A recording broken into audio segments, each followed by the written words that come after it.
Hello నమస్తే welcome to my channel say something.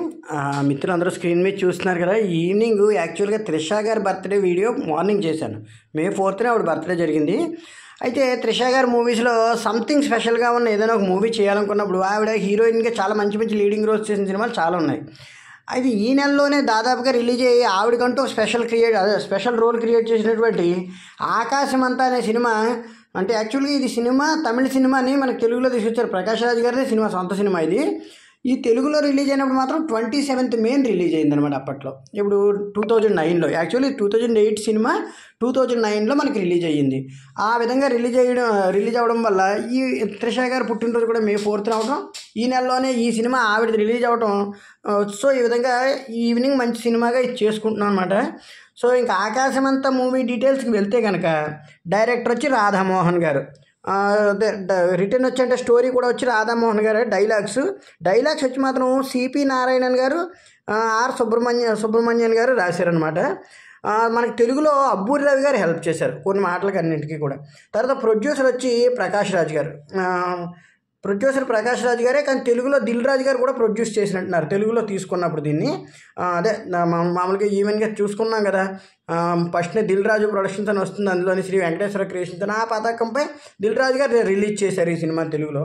Actually ప్రొడ్యూసర్గా అయితే మాత్రం తమిళం ప్రకాష్ రాజ్ గారు, తెలుగులో కూడా ఆయన వాటా ఉందన్నమాట. సో ఆ విధంగా చూసుకుంటే ఫోటోగ్రఫీ వచ్చి ప్రేతా జయరామన్, యాక్చువల్గా తమిళ్ అనుకుంటాను ఇవిడ. అంటే ప్రేతా జయరామన్ అంటే చాలా నీట్గా చేశారని చెప్పొచ్చు. ప్రెజెంటేషన్ ఇవన్నీ కూడా ఊటీ, అరకు అవన్నీ లొకేషన్స్లో ఎక్కడ తీశారు. మ్యాక్సిమం నాకు తెలిసి ఊటీ, కొడైకెనాల్ ఆ లొకేషన్స్లో ఎక్కువగా తీసినట్టున్నారు సినిమా. చాలా బాగుంటుంది. లొకేషన్స్ అన్నీ కూడా చాలా గ్రీనరీగా, చాలా పీస్ఫుల్గా కనబడతాయి మనకి. ఎడిటింగ్ వచ్చి ఎంయు కాశీ విశ్వనాథన్ అని చెప్పారు, అంటే ముత్తు కాశీ విశ్వనాథన్ ఏదో పేరు అయింది. ఎక్స్ట్రాడినరీగా చేశారని చెప్పచ్చు. ఎడిటింగ్ ఎక్కడ పడాలో అక్కడ పడింది. అంటే ఆ ఎమోషన్ని క్యారీ చేసే విధంగా సీన్స్ని ఎడిట్ చేయడం అన్నది చాలా నీట్గా ఉంటుంది. మ్యూజిక్ వచ్చి విద్యాసాగర్ గారు, అరుదైన మ్యూజిక్ డైరెక్టర్ నుంచి విద్యాసాగర్ గారిని. మనకి రుక్మిణి కానీ, చంద్రముఖి కానీ ఇలాంటి పాటలు తీసుకుంటాం. అంతకుముందు పాత సినిమాల్లో చాలా పాటలు కానీ, మనకి దొంగోడు అనే సినిమా ఉంటుంది. దొంగోడో కానీ వీడే కానీ ఎవరిది, రవితేజ గారిది.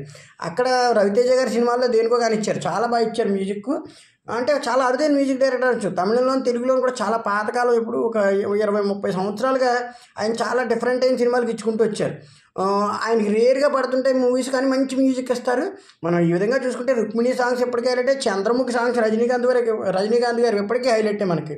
సో ఈ విధంగా చూసుకుంటే ఈ ఆకాశమంతా పాటలు తమిళంలో వేరేలా ఉంటాయి, తెలుగులో వేరేలా ఉంటాయి. కానీ తెలుగుకి తగ్గట్టుగా, నేటివిటీకి తగ్గట్టుగా ఆయన ఇచ్చిన పాటలు ఎక్స్ట్రాడినరీ అని చెప్పచ్చు. చాలా బాగా కుదిరాయి. తర్వాత ప్రొడక్షన్ కంపెనీ చెప్పుకున్నాం కదా. యాక్చువల్ తమిళంలో అయితే డ్యూయట్ మూవీస్, మనకి తెలుగులో దిల్ రాజు గారిది వెంకటేశ్వర క్రియేషన్స్ పతాకంపై తీశారు. రిలీజ్ డేటు తమిళంలో వచ్చి 19 December 2008, తెలుగులో వచ్చి 27th May 2009లో రిలీజ్ అయింది అనమాట. అంటే డబ్బింగ్ వెర్షన్ రిలీజ్ అయింది. అయితే ఈ సినిమా ఇంకా మిగతా వివరాలు అంటే ఏంటి, ఇంకా స్టార్ కాస్టింగ్ వివరాలకు వెళ్తే కనుక ప్రకాష్ రాజ్ గారు, త్రిష గారు, ఐశ్వర్య గారు, అంటే హీరోయిన్ ఐశ్వర్య గారు ఉండేవారు కదా, మామగారు అటువంటి సినిమాలన్నీ చేసుకుని హీరోయిన్గా వచ్చే. తర్వాత క్యారెక్టర్ ఆర్టిస్ట్గా లక్ష్మి గారు కూతురు, సీనియర్ యాక్టర్ లక్ష్మి గారు కూతురు ఇవిడ. సో ఈ విధంగాను ఐశ్వర్య గారు. తర్వాత గణేష్ వెంకట్రామన్ అని మనకి డమరకం సినిమాలోని అనుష్కని మ్యారేజ్ చేసుకోవడానికి వచ్చి ఆ తర్వాత విలన్గా మారుతారు ఆయన, రాక్షసుడి కింద. మనకు బాగా ఏంటంటే 4-5 సినిమాలు చేశారు ఆయన, మనకు తెలుగులో కూడా. ఆయన గణేష్ వెంకట్రామన్ అంటారు ఆ కుర్రాన్ని. ఆయన జోగేందర్ సింగ్, అంటే ఈ క్యారెక్టర్ ఎవరు, వీరి అల్లుడి కింద, అంటే త్రిషాన్ని ప్రేమించిన వ్యక్తిగా చేసిన క్యారెక్టర్ గణేష్ వెంకట్రామన్ గారు చేశారు మనకి. తర్వాత వాళ్ళ ఫ్రెండ్స్ క్యారెక్టర్లుగా తలవైసల్ విజయ్ అని చెప్పేసి శ్రీరంజని గారు, అంటే ఇద్దరు ఉంటారు, వాళ్ళు సీనియర్ కపుల్స్ ఇద్దరు ఉంటారు, వాళ్ళిద్దరు క్యారెక్టర్లు అనమాట అవి. మనోబాల్ అని చెప్పేసి వరదరాజన్ గారు గారి క్యారెక్టర్ మనోబాలకని చేశారు. ఎవరు, ఆయన సన్నంగా పుడుగ్గా ఉంటారు, రమణారెడ్డి గారిలాగా. మనకి తమిళ సినిమాలు చాలా వాటిల్లో ఉంటారు. ఆయన పేరు మనోబాల. కుమార్వేల్ రావిశాస్త్రి అని చెప్పేసి ఒక బిచ్చగాడు ఉంటాడు కదా క్యారెక్టర్, అందులో అతని పేరు కుమార్వేల్ అనమాట. రావిశాస్త్రి అనే క్యారెక్టర్, రవిశాస్త్రి క్యారెక్టర్ అనమాట. తర్వాత మన్మీత్ సింగ్ యాజ్ వీర్జీ. తర్వాత ఇంకా అలా కొంతమంది అంటే సిక్కుల క్యారెక్టర్లో అన్నీ చేసేవాళ్ళు అనమాట. గీతా రవిశంకర్ గారు, అలాగే ఇద్దరు చిన్నపిల్లలు చేశారు, బేబీ లక్షిత, నివిత, అంటే ఎక్కువ మంది చేసేవాళ్ళు. లక్షిత అంటే నాకు తెలిసి ఈ అమ్మాయి యంగ్ అబీకన్ చేసింది కదా, ఆ అమ్మాయి అనుకుంటాను అనమాట. అదే మెహక్ ఆ అమ్మాయి పేరు. అంటే ఫస్ట్నే చిన్న వయసులో పరిగెడుతున్నప్పుడు చేసింది కదా, ఆ అమ్మాయి పేరు మెహక్ అనమాట. ఆ అమ్మాయి యంగ్ అభి చేశారు. మాస్టర్ మధోన్, మాస్టర్ శ్రావణ్, అంటే వాళ్ళిద్దరు చోటు మోటు అని చివరిలో సిక్కులు పిల్లలిద్దరు చేశారు వాళ్ళు. పృథ్వీరాజ్ గారు తమిళంలో జగపతి బాబు గారు క్యారెక్టర్ చేశారు. ఇందులో స్టార్టింగ్ జగపతి బాబు గారు క్యారెక్టర్ ఉంటుంది మనకి. ఆ క్యారెక్టర్ని పృథ్వీరాజ్ గారు చేశారు తమిళంలో. పృథ్వీరాజ్ గారు అంటే మనకి సలారు ఇట్లాంటి సినిమాల్లో పాపులర్ అయ్యారు కదా. అంతకుముందు కూడా చాలా సినిమాలు చేశారు పృథ్వీరాజ్ గారు అంటే మలయాళంలో తమిళ్లోను. ఆ విధంగా పృథ్వీరాజ్ గారు, ఆ పృథ్వీరాజ్ గారు అక్కడ, జగపతి బాబు గారు ఇక్కడ తెలుగు వెర్షను. సో ఈ విధంగా చూసుకుంటే మొత్తం ఇదంతా అనమాట స్టార్ కాస్ట్ అని చెప్పుకోవచ్చు. ఇంకా కథ విషయానికి వస్తే కనుక ఈ సినిమా కథకు ప్రత్యేకత ఉంది. అప్పట్లో 2007కి ముందు ప్రకాష్ రాజ్ గారితో సినిమాలు చేసినప్పుడు వరుసగా ఈవిడ ఎవరు మన త్రిష గారు ఎక్కువ శాతం ప్రకాష్ రాజ్ గారితో చాలా సినిమాల్లో అప్పటికే నటిస్తూ ఉన్నారు. అంటే జనరల్గా ఏదో క్యారెక్టర్లో, ముఖ్యంగా నువ్వు వస్తానంటే దండనాలో కోళ్ళ కింద అయ్యే క్యారెక్టర్ కానీ, అంతకుముందు వర్షంలో తండ్రి కూతురు కింద వీళ్ళిద్దరు నటించడం, ఆ తర్వాత గిల్లీ అనే సినిమాలో ఏదో విలన్ కింద ఈవిడికి ఎగెనెస్ట్గా నటించడం, చాలా సినిమాలు అనమాట. విపరీతంగా కనీసం 7-8 సినిమాలు త్రిష గారితో తమిళ తెలుగులో ఆయన చేస్తూ వస్తున్నప్పుడు ఒకానొక సందర్భంలో ప్రకాష్ రాజ్ గారు త్రిష గారికి ప్రపోజల్ పెట్టారట. పొద్దున మనం వీడియోలో కూడా చెప్పుకున్నాం త్రిష గారి పుట్టినరోజుకి సంబంధించి. దీని ముందు వీడియో ఉంటుంది, అనాలిసిస్ చూడండి. అయితే చెప్తే ఏంటి సినిమా అయితే ఏంటి, మీరు ఏమనుకుంటున్నారు స్టోరీ అంటే, ఆయన ఒక స్టోరీ చెప్పారు. ఈ స్టోరీ చెప్పగానే త్రిష గారు ఆ క్యారెక్టర్లో ఇన్వాల్వ్ అయిపోయి, సరే అయితేనంటే నువ్వు రెమ్యూనరేషన్ అది చెప్తే నేను అన్నీ రెడీ చేసుకుంటాను అంటే, త్రిష గారితో ప్రకాష్ రాజ్ గారు అన్నారు, నువ్వు రెమ్యూనరేషన్ అది చెప్తే నేను రెడీ చేసుకుంటాను అని చెప్పేసి అంతా చెప్తే, సరే అయితే మాట్లాడదాం, నేను చేయడం క్యారెక్టర్ చేస్తాను, మీరు ఎప్పుడు అన్నది నాకు చెప్పండి ముందరంటే 2 నెలల ముందు చెప్పి, ప్రకాష్ రాజ్ గారు 2 నెలల ముందు ఎంతో కొంత చెప్పేవాడికి సినిమాకి అన్నీ మొదలు పెట్టేసుకుంటున్నాను, ఇంక రెమ్యూనరేషన్ అందరికీ కూడా మాట్లాడేసుకుంటాను, నువ్వు కూడా ఎంత చెప్తే పెట్టుకుంటాను, అది రెడీగా ఏ రోజు ఇవ్వాలో ఇస్తానంటే, సరే నేను చెప్తాను రెమ్యూనరేషన్ అయితేనని చెప్పేసి అనడంతో, కాదు ఇప్పుడే చెప్తే నాకంటే మళ్ళీ బడ్జెట్ నాకు అటు ఇటు అయిందంటే నేను ఇబ్బంది పడవలసి వస్తుందని, నేను ఎటువంటి రెమ్యూనరేషన్ తీసుకోదలుచుకోలేదని చెప్పడంతో షాక్ అయ్యారట. ఈవెన్ జగపతి బాబు గారు కూడా చిన్న క్యారెక్టర్గా ఆయన రెమ్యూనరేషన్ తీసుకోలేదు, అంటే ఇష్టం కొలిది చేశారు.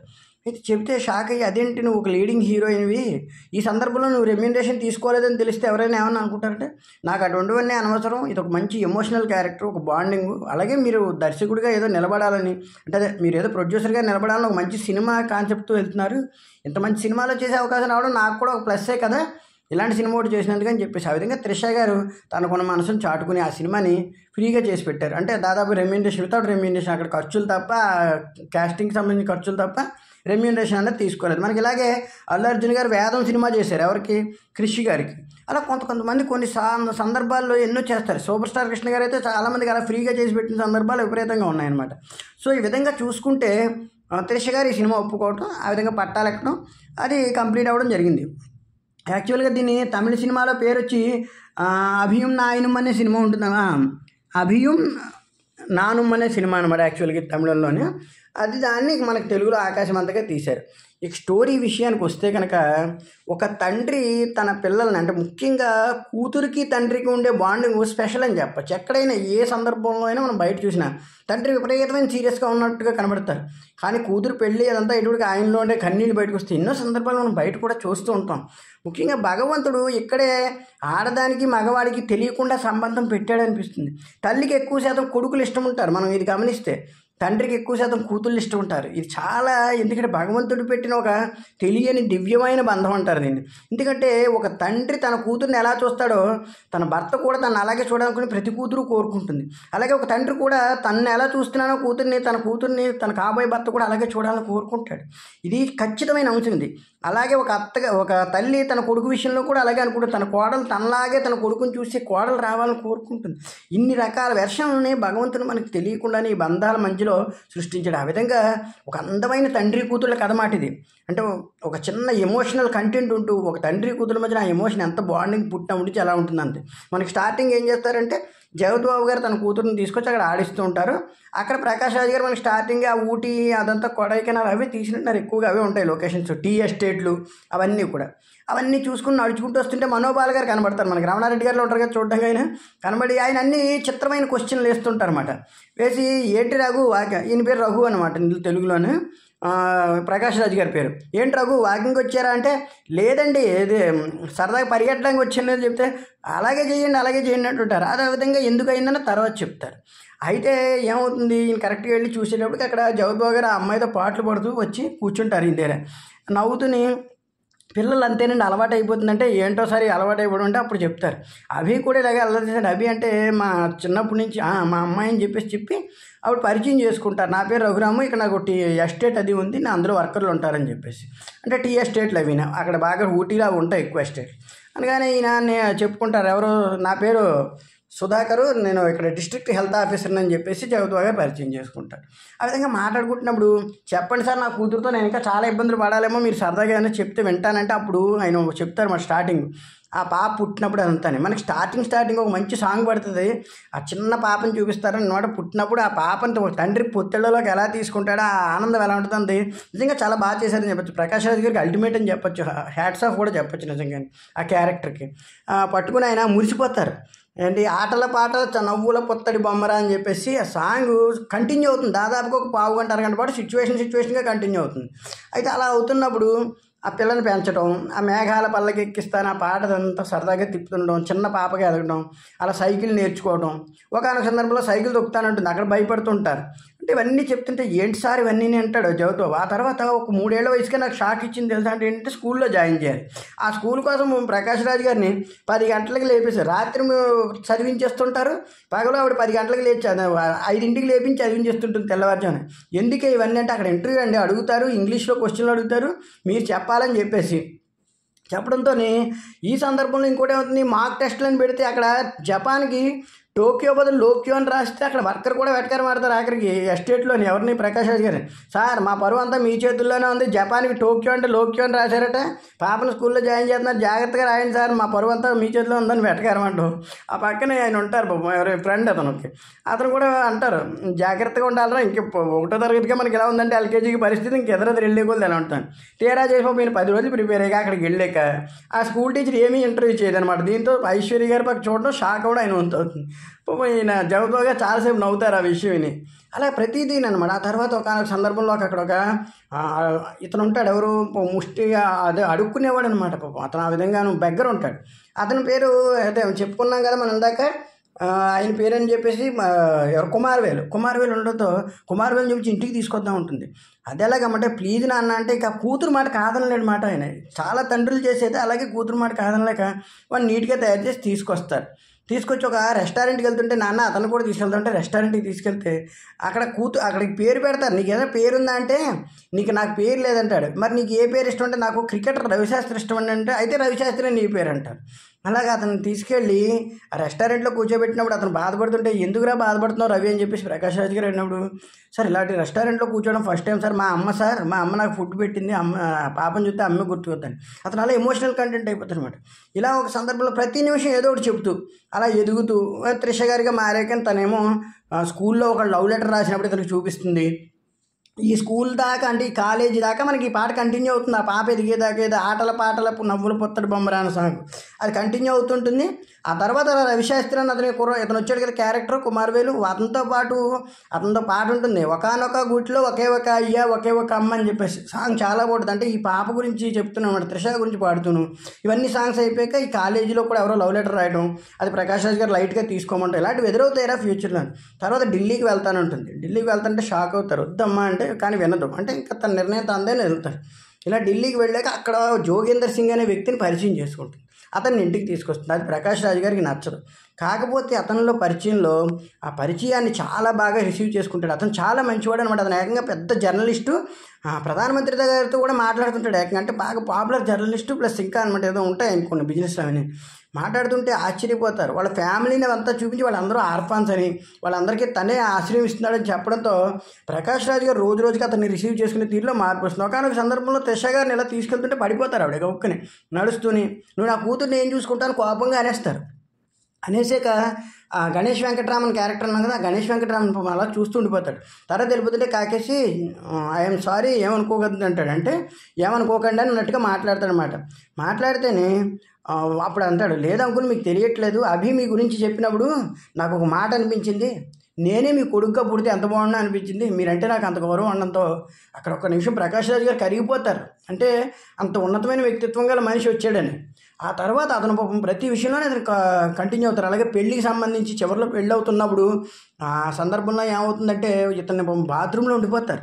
అయినా కూడా తలుపులు బద్దలు కొట్టుకొని వచ్చి మరి పెళ్ళేది చూసి కళ్ళు తిరిగి పడిపోతే అప్పుడు కూడా తీసుకెళ్తారంటే ఇతనంతా చెప్తుంటారు జగపతి బాబు గారికి, ఇవన్నీ ఇలా జరిగాయి జీవితంలో, ప్రతిదీ కూడా కూతుళ్ళ జీవితంలో మనం ఊహించినవి జరుగుతాయి, వాళ్ళు మనకు షాక్ ఇస్తారు, కానీ మనకు మంచి జరగాలని మనం కోరుకోవాలి అన్నట్టుగా. ఆ అబ్బాయి కూడా చాలా బాగా చూస్తారన్నమాట ఇతను. అలాగే అందరికీ పరిచయం చేయడం, ఆ ఫ్యామిలీ అంతా సిక్కుల ఫ్యామిలీ వచ్చి వీళ్ళతో సరదాగా గడపడం, ఆ విషయాలన్నీ చూసాక ఇతను చాలా ఆశ్చర్యపోతారు. మనకి ఈ మధ్యలో చాలా మంచి సాంగ్స్ ఉంటాయి. వీచే గాలి అని చెప్పేసి ఒక ఫంక్షనల్ సాంగు, మళ్ళీ వీళ్ళిద్దరూ పెళ్ళి ముందర ప్రకాష్ రాజ్ గారికి త్రిష గారికి ఒక ఎడబాటు ఏర్పడుతుంది, అది చాలా బాగుంటుంది. మనకి దాదాపుగా నువ్వే సినిమా గుర్తొస్తుంది. ఎవరిది? ఓ విధంగా ఆ సినిమా ఇన్స్పిరేషన్ కూడా ఇందులో పెట్టుకున్నారు అనుకోవచ్చు. ఎక్కడ త్రివిక్రమ్ గారి సినిమా ఏంటది, నువ్వే సినిమా ఉంది కదా, త్రివిక్రమ్ శ్రీనివాస్ గారు డైరెక్షన్ చేసింది. శ్రీయాకి ఈయనకి మధ్య ఉండే బాండింగ్ చాలా బాగుంటుంది మనకి, అందులో ఇద్దరు అద్భుతంగా చేశారని చెప్పచ్చు. ఆ విధంగా ఈ సినిమాలో త్రిష గారిది ఇది కూడా దూరం కావాలా నన్నే మరచి అని చెప్పేసి చాలా బాగుంటుంది సాంగ్. సుబ్రహ్మణ్యం గారు ప్రాణం పెట్టి పాడారని చెప్పచ్చు. నిజంగా నా పాట ఇప్పటికి వింటున్నా నిజంగా తండ్రి కూతుల మధ్య ఎడబాటు ఎందుకు వస్తుందని మనకే అనిపిస్తుంది. అక్కడ చాలాసార్లు అంటుంది, నాన్న నువ్వు నాకు దూరం అవుతున్నావు, ఇలా లేదని చెప్పిన ఆ ఎడబాటును ఆయన భరించలేకపోతారు. చివరిలో ఐశ్వర్య కూడా భయపడతారు, మిమ్మల్ని చూస్తుంటే నాకు భయం వేస్తోంది, ఆ అబ్బాయితో పెళ్ళాను కానీ మీరు ఎలాగ ఏం చేస్తారో అని చెప్పేసి చెప్పడంతో అయినా కూడా ఆయన చివరిలో పంపించడం లక్ష్మి ఆవిడ ఏడుస్తారు, కానీ ఐశ్వర్య గారు అతను ఏడవరు. ఎందుకంటే ఆయన రిసీవ్ చేసుకుంటారు.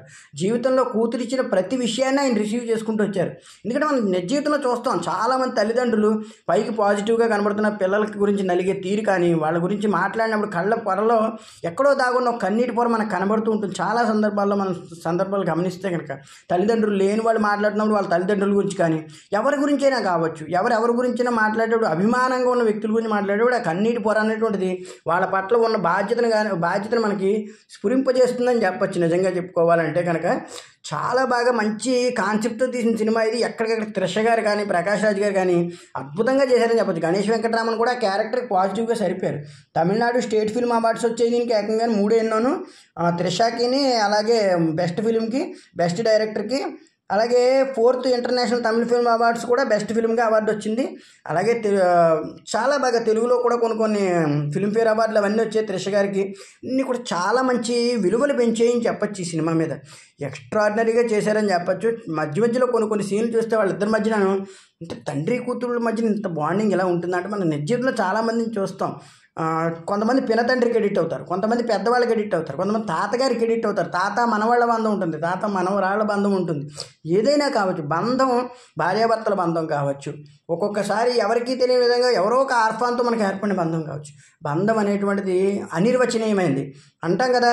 రుణానుబంధ రూపేణ పశుపత్న్యాం సుతాలయ అని చెప్పేసి పశువు పక్షి సొత్తుడు అంటే కుమారుడు పుత్రిక ఎవరైనా కావచ్చు. రుణానుబంధం అన్నది ఎవరితో ఏర్పడుతుంది అనేటువంటిది ఆ భగవంతుడు రాస్తాడు.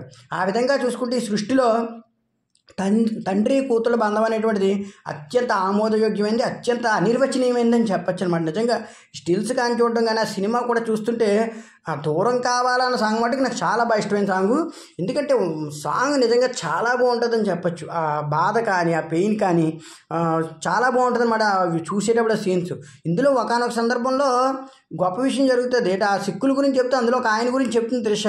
అతను 4 ఏళ్ళు జైల్లో ఉండి వచ్చారు అన్నట్టు. అదేంటమ్మా అంటే కొడుకు బాగా పెరిగాడు కానీ టెర్రరిస్ట్ అయ్యాడని అతను చంపేసి వెళ్ళిపోయారు, ఆయన జైలుకి వెళ్ళిపోయారని. ఆశ్చర్యపోతారు ఆయన. అంటే అంతలాగా పెంచిన కొడుకును కూడా తప్పు చేశాడని శిక్షించాడు తండ్రి అక్కడ. కానీ తండ్రిగా ఆయన బాధ ఆయనకు ఉంటుంది. అది మర్చిపోవడానికి నలుగురితో కలిసి ఆయన తిరుగుతున్నాడు. అది చాలా గొప్ప విషయం.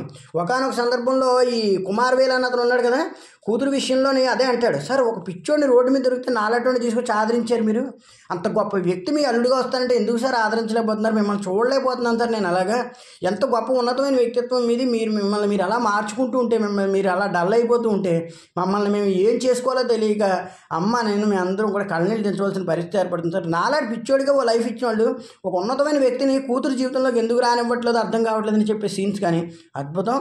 Once watch the movie, please subscribe my channel. Thank you very much.